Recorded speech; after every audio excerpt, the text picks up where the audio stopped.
Iniimbestigahan ng Rizal Provincial Police Office kung may isa pang grupong sangkot umano sa kung tawagin ay staycation modus na naglilitawan ngayong holiday season.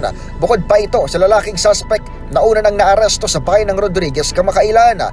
Ayon kay Colonel Felipe Maragon, hepe ng Rizal Police Office, 2 hanggang 3 katao ang tinitingnan nilang sangkot sa nakawan sa mga transient house at condominium unit na inookupahan ng mga ito.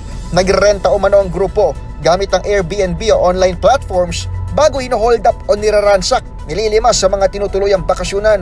Nauna nang naaresto ng kapulisan sa Rodriguez, Rizal ang 27 anyos na suspect, anak ng isang dating artistang nakakulong din na si Dennis Da Silva, na naaktuhan ng mga tanod habang naghahakot ng mga gamit ng nirentahang transient matapos siyang matunugan ng mismong caretaker. Sa Quezon City, isa na rin ang naaresto sa modus na sinisilip ng Rizal PNP kung kasabwat at piyembro ng isang sindikato. More or less 2 to 3 sila na individual, tapos nagbo-book sila ng isang room, then through online may mga transaction sila sa mga target victim nila.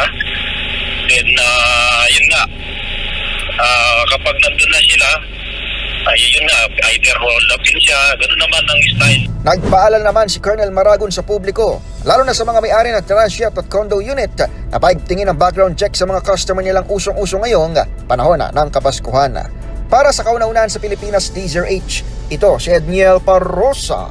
Tuloy-tuloy sa pagbabalita, tuloy-tuloy sa serbisyo. Sama-sama tayo, Pilipino.